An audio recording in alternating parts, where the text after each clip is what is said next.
Hello नमस्कार, कैसे हैं मेरे दोस्तों, मेरे प्रिय मित्रों, मेरे दिलों की धड़कनों। कैसे हैं आप लोग?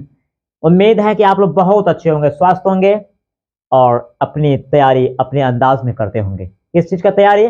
2024 में झंडा लहराना है, अपने रिजल्ट का चार चांद लगा देना है। तो मेरे प्रिय मित्रों, आज का मेरा एक नया एपिसोड पुनः आपके बीच में प्रस्तुत है। वायरल ऑब्जेक्टिव दिगंत भाग 2 क्लास 12 के लिए। क्लास 12 के लिए आज पुनः मैं लेकर नया एपिसोड आया हूं।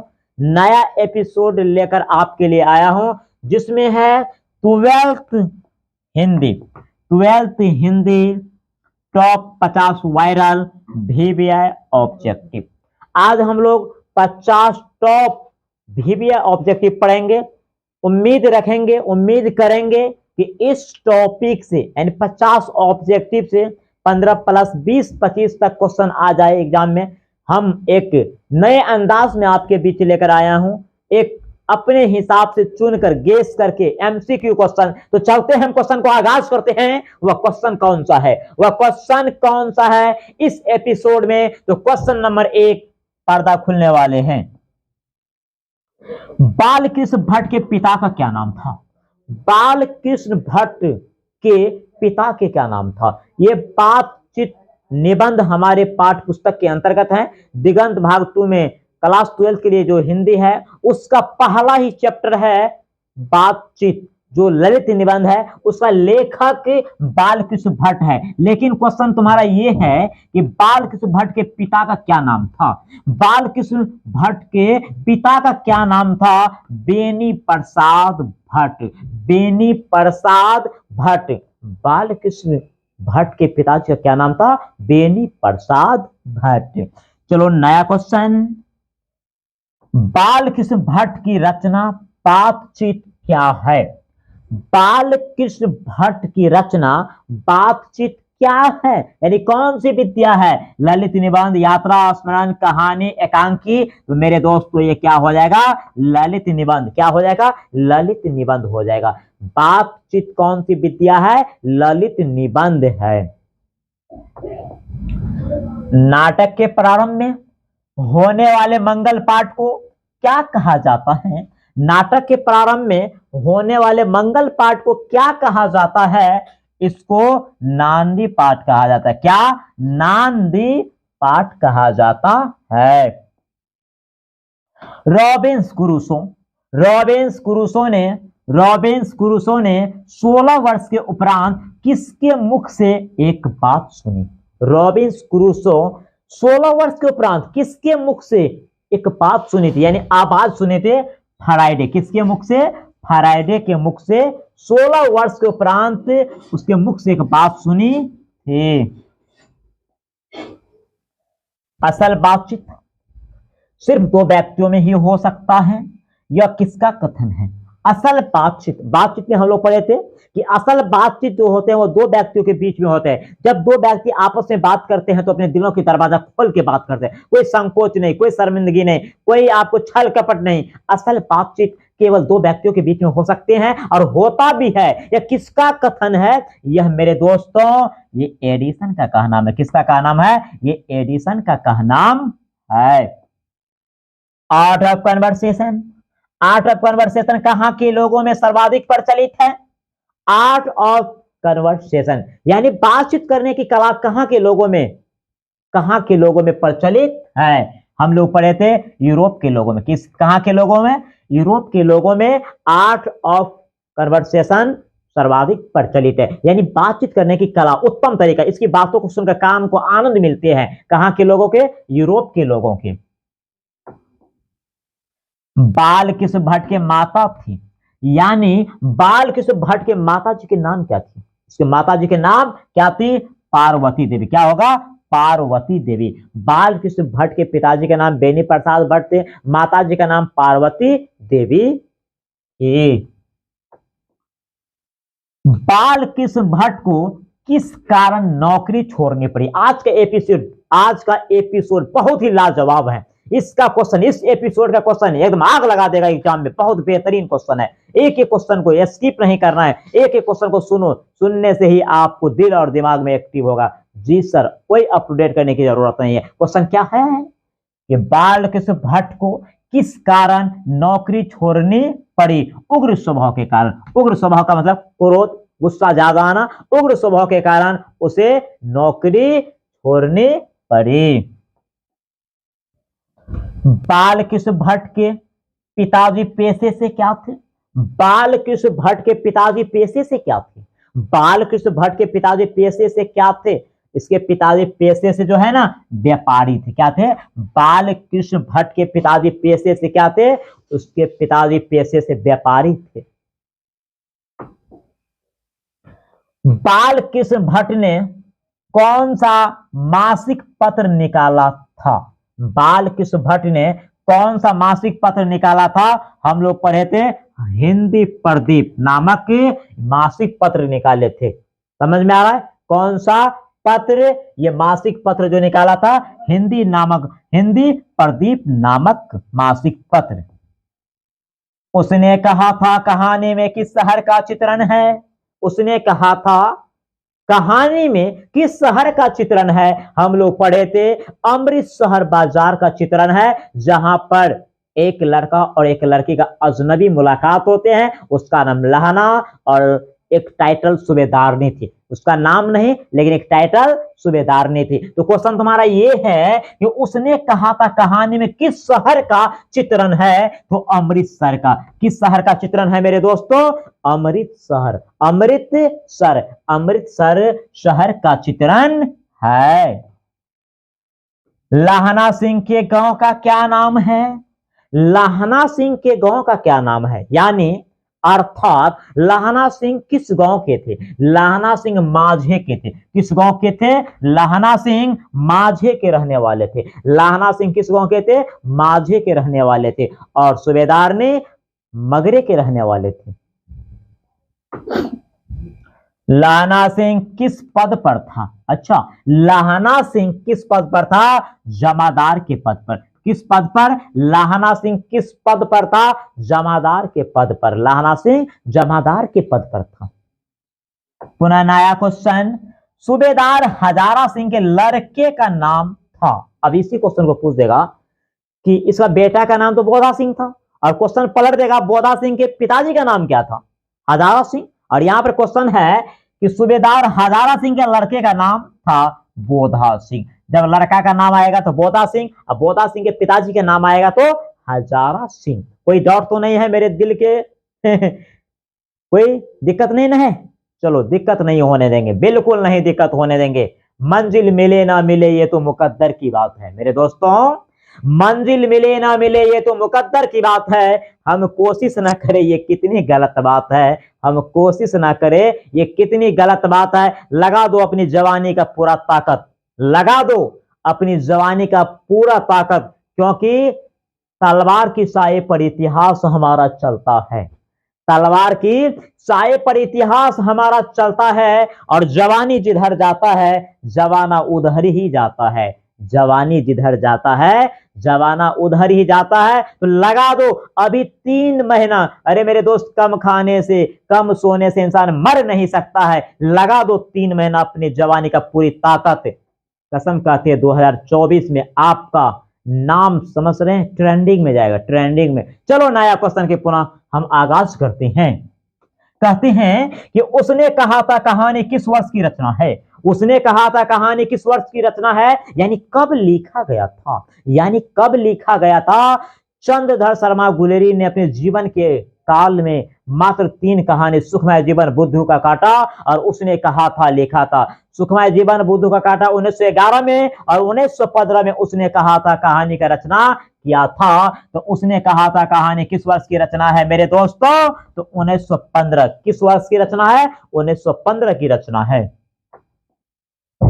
उसने कहा था कहानी कितने भागों में विभक्त है। उसने कहा था कहानी को कितने भागों में बांटा गया है। 5 भागों में बांटा गया है, जिसमें पहला भाग और 5वां भाग में प्रेम की बात किया गया है, दूसरा, तीसरा, चौथा में युद्ध का वर्णन किया गया है। तो इस कहानी को कितने भागों में बांटा गया है? इस कहानी को 5 भागों में बांटा गया है। उसने कहा था कहानी को कितने भागों में बांटा है? 5 भागों में। बहुत मजा आ रहा है आज। उसने कहा था कहानी में कितने भागों में युद्ध का वर्णन है? अभी जिक्र किए कितने भागों में युद्ध का वर्णन है? 3 भागों में युद्ध का वर्णन है। पूछ सकता है उसने कहा था कहानी में कितने भागों में प्रेम का वर्णन है? 2 भाग में। युद्ध का पूछेगा तो 3 भाग में। कितने भाग में युद्ध का वर्णन है? 3 भागों में। किसके जेब से बेल के आकार के 3 गोले निकले थे? ये जर्मनी के डुप्लीकेट लफ्टन जो आए थे उसके जेबी से, उसके जेब से, उसके पॉकेट से। तो लफ्टन साहब, किसके? लफ्टन। तो किसके जेब से बेल के आकार के 3 गोले निकले थे? लफ्टन साहब। यानी डुप्लीकेट लफ्टन जो जर्मनी के आए थे उसके पॉकेट से, उसके जेब से 3 गोले निकला था, बेल आकार के गोले। लहना सिंह की उम्र कितना था? लहना सिंह का उम्र कितना था? 12 वर्ष का उम्र था। ये अपने मामा के यहाँ पढ़ने के लिए आए थे। 12 वर्ष की अवस्था में 8 वर्ष की लड़की से मुलाकात इसको होता है। कहते हैं कि लहना सिंह की उम्र कितना था? लहना सिंह का उम्र 12 वर्ष था। उसने कहा था कहानी में कितने जर्मन मारे गए थे? उसने कहा था कहानी में कितने जर्मनी के लोग मारे गए थे? 63 जर्मनी के लोग मारे गए थे। कितने? 63 जर्मनी के लोग मारे गए थे। और यहीं पे पूछ देगा कितने सिख मारे गए थे? 15 सिख मरे थे। तो 63 जर्मनी के मारे गए थे। जयप्रकाश नारायण के बचपन का नाम क्या था? जयप्रकाश नारायण जिसका जन्म शताब्दी सारण में हुआ था, जयप्रकाश नारायण के बचपन का नाम क्या था? इसका बचपन का नाम बाउल था। जयप्रकाश नारायण के बचपन का नाम क्या था? बाउल। क्या नाम था? बाउल। लोकनायक किसका उपनाम है? लोकनायक, लोकनायक, लोक जोड़ नायक यानी लोगों का हीरो, जनता का हीरो। तो लोकनायक किसका उपनाम है? जयप्रकाश यानी जेपी को, जयप्रकाश नारायण का उपनाम क्या था? लोकनायक। क्या था? लोकनायक किसका उपनाम है? जयप्रकाश नारायण का। जयप्रकाश नारायण किसको भाई कहते थे? जयप्रकाश नारायण किसको भाई कहते थे? जयप्रकाश नारायण किसको भाई कहते थे?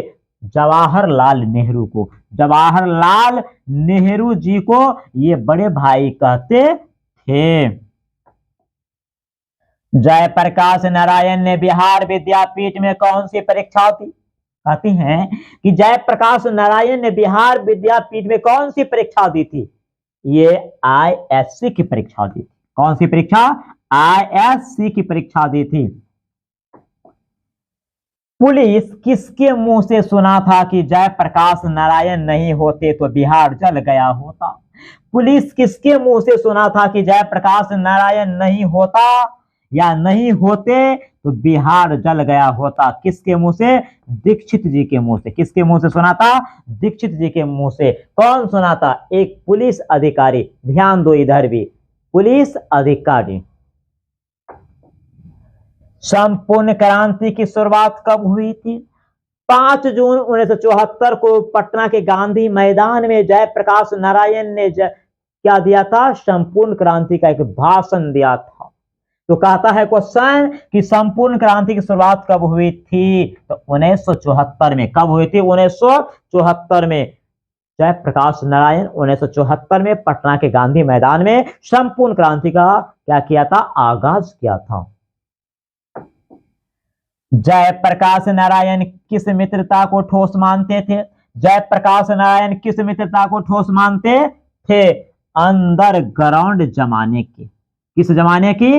अंडरग्राउंड जमाने की मित्रता को जयप्रकाश नारायण क्या मानते थे? ठोस मानते थे। जयप्रकाश नारायण अंडरग्राउंड जमाने की दोस्ती को ठोस मानते थे। जयप्रकाश नारायण के पिताजी का क्या नाम था? जयप्रकाश नारायण के पिताजी का क्या नाम था? हरसू दयाल। क्या नाम था? हरसू दयाल। जयप्रकाश नारायण जी के पिताजी का नाम क्या था? हर्षु दयाल। क्या नाम था? हर्षु दयाल। जयप्रकाश नारायण ने संपूर्ण क्रांति वाला ऐतिहासिक भाषण कहां दिया था?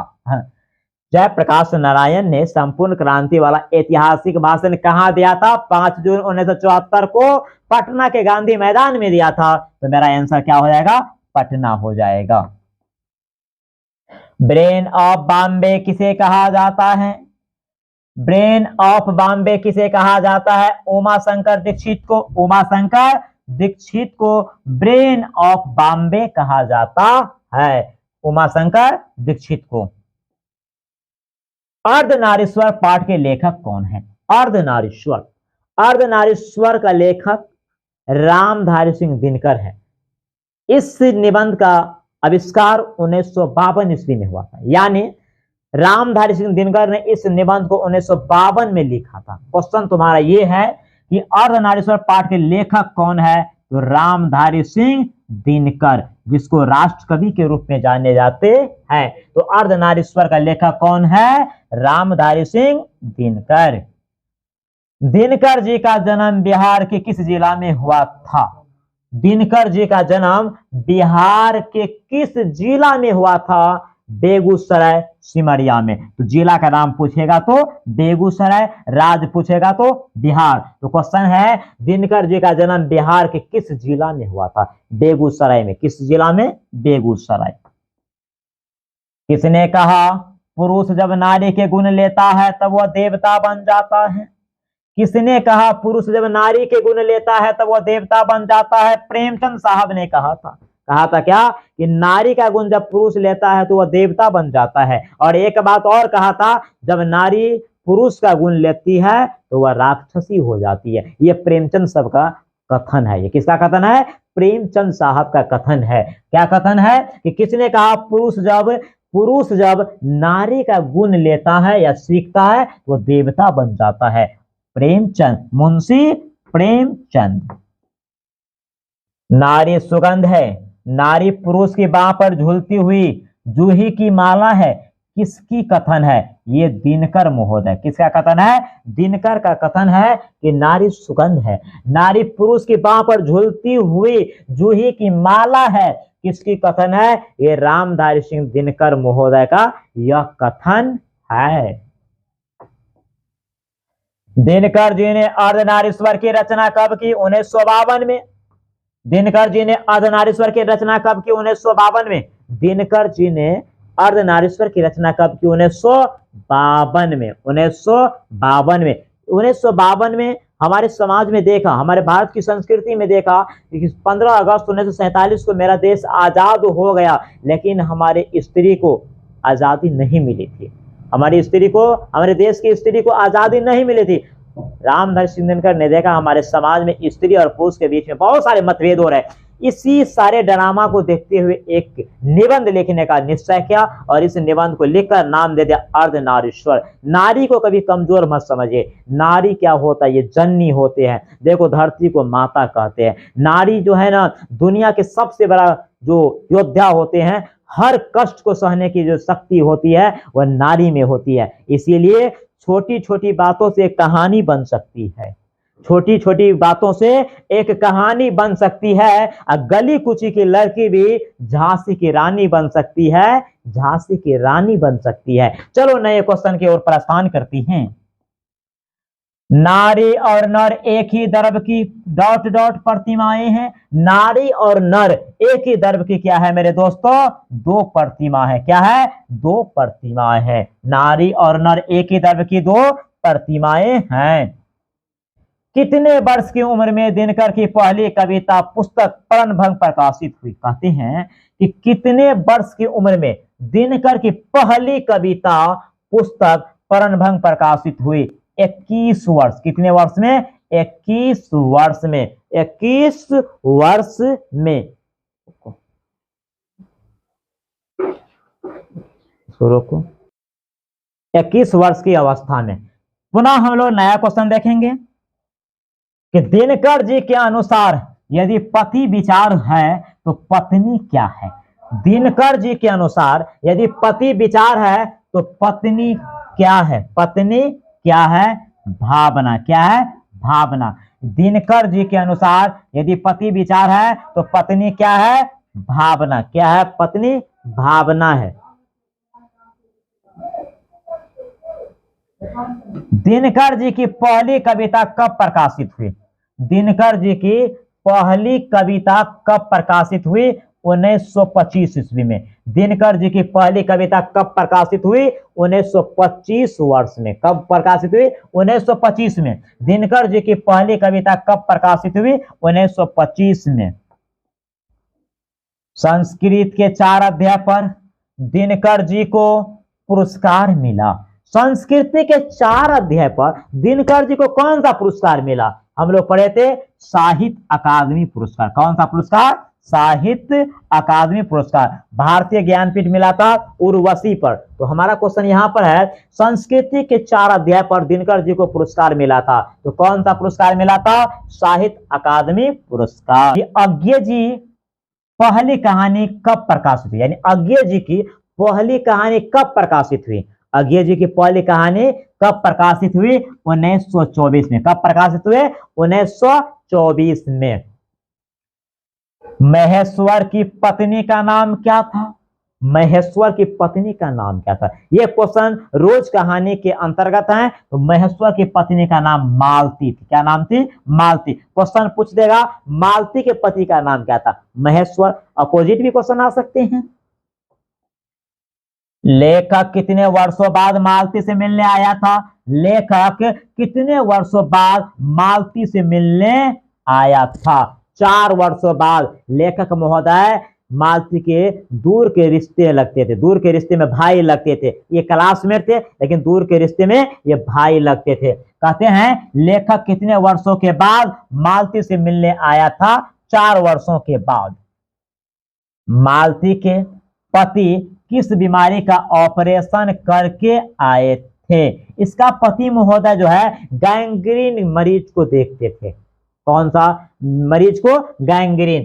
मालती के पति किस बीमारी का ऑपरेशन करके आए थे? गैंग्रीन। ये गैंग्रीन क्या होता है? कांटे चुभने से, नुकीली पदार्थ को चुभने से क्या होता है? घाव का रूप लेता है, जिस घाव के कारण उस अंग को काट कर हटाना पड़ता है। तो उसी बीमारी का नाम क्या पड़ गया है? गैंग्रीन। तो महेश्वर जो थे वह गैंग्रीन नामक बीमारी के डॉक्टर महोदय थे। मालती के पति का नाम क्या था? मालती के पति का नाम महेश्वर था। मालती के पति का नाम क्या था? महेश्वर। मालती के पति का नाम क्या था? महेश्वर था। महेश्वर कौन सा फल लेकर आया था? महेश्वर कौन सा फल लेकर आया था? आम। ये पेपर में लपेट कर लाया था आम। महेश्वर कौन सा फल लेकर आया था? आम। सारे क्वेश्चन एग्जाम में पूछने वाले क्वेश्चन है जी। एक भी क्वेश्चन इधर उधर की नहीं है। एकदम आप एग्जाम में लड़ेगा, नहीं लड़ेगा तो हम उस दिन आपसे मुलाकात करेंगे और आप हमसे मुलाकात कीजिएगा। क्वेश्चन में इतना दम है, 8-9 कम से कम 10 सेट आपको हम लेकर आएंगे और सारे क्वेश्चन आपको पेपर में छपेगा। 100% हम मिलाएंगे, चाहे वो ऑब्जेक्टिव हो, चाहे वो सब्जेक्टिव हो, चाहे वो संक्षेपण हो, चाहे वो पत्र हो, चाहे निबंध हो। आपको 96 प्लस यानी 96 प्लस नंबर लाना है। उसके लिए बेहतर से बेहतर आपको राइटिंग होना चाहिए, आपका लैंग्वेज होना चाहिए, एकदम अपना भाषा होना चाहिए। मेरे दोस्तों नया क्वेश्चन की ओर प्रस्थान करते हैं। अज्ञे जी कितने वर्ष की उम्र में कविता लिखना शुरू किया? अज्ञे जी कितने वर्ष की उम्र में कविता लिखना शुरू किया? 10 वर्ष की उम्र में। कितने वर्ष की उम्र में? 10 वर्ष की उम्र में अज्ञे जी ने कविता लिखना प्रारंभ किया। रोज कहानी घंटे की किस खरकन के साथ समाप्त होती है? रोज कहानी घंटे की किस खरकन के साथ? अलार्म घड़ी हम लोग देखते रहते हैं ना, 5 बजता है तो 5 बार घंटी क्या कहता है बजता है, 10 बजता है तो 10 बार बजती है। तो कहता है क्वेश्चन क्या कि रोज कहानी घंटे की किस खरकन के साथ समाप्त होती है? 11 कितने खरकन के साथ? 11 खरकन के साथ समाप्त होती है। अज्ञे जी पहली कहानी कब प्रकाशित? अज्ञे जी की पहली कहानी कब प्रकाशित हुई? 1924 में। 1924 में अज्ञे जी की पहली कहानी प्रकाशित हुई। लेखक कितने वर्षों बाद मालती से मिलने आया था? 4 वर्षों बाद। ये सब क्वेश्चन दोबारा आ गया। लेखक कितने वर्षों बाद मालती से मिलने आया था? 4 वर्षों के बाद लेखक महोदय मालती से मिलने के लिए आए थे। और आज का एपिसोड में ये 50 क्वेश्चन आपके लिए, और ये क्वेश्चन आपकी जिंदगी को बदल सकता है, आपके मार्कशीट में 4 चांद लगा सकते हैं। तो मैं इसी शब्दों के साथ, इसी वाणी को विराम देते हुए मैं आप लोगों के बीच से थोड़ा सा उदास मुद्रा में जाने का प्रयास करूंगा, क्योंकि जाने का तो मन नहीं होता है, लेकिन जाने से पहले आप लोग को प्यार भरा नमस्कार। जय हिंद।